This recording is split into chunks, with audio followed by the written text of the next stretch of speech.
ખરીદાઈ ગયેલું હોવું જોઈએ, નકર ખેડૂત ખાતેદારી તૂટે.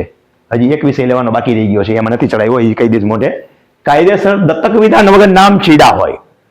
દત્તક પુત્રનું નામ ચડે પણ દત્તક વિધાન કરેલું હોવું જોઈએ, ઓફિશિયલી દત્તક લીધેલો હોવો જોઈએ, નકર તો ગમે ને ખોરે બેહાલ લઈ જાય અને ખેડૂત બનાવી દઈએ, એમ તો હાલે નહીં. કાયદાની પૂરી પ્રક્રિયા થયેલી હોવી જોઈએ. એટલે કે બાપનું નામ ચડવું જોઈએ.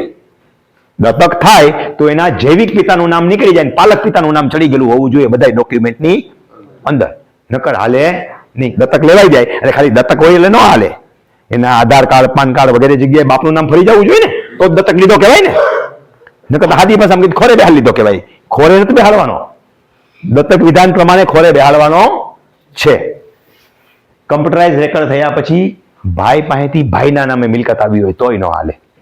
એવાય ઘણાય છે, મોડે સુધી આવી એન્ટ્રીઓ પડી છે, એ પણ હાલે. એની પહેલા હાલતી હતી બધી, પછી હાલતી નથી.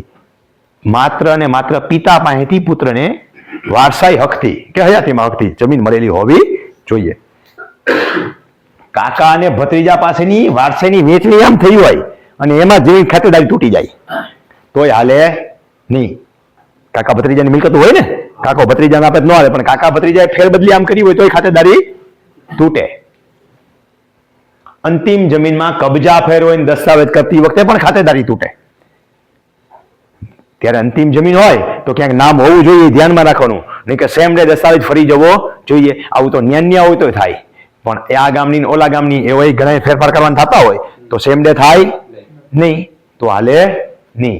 સેમ ડે સેમ નંબર સાથે ફરી જવું જોઈએ તો ખાતેદારી તૂટતી નથી. અંતિમ જમીનમાં કબજા ફેર પતી ગયા. હવે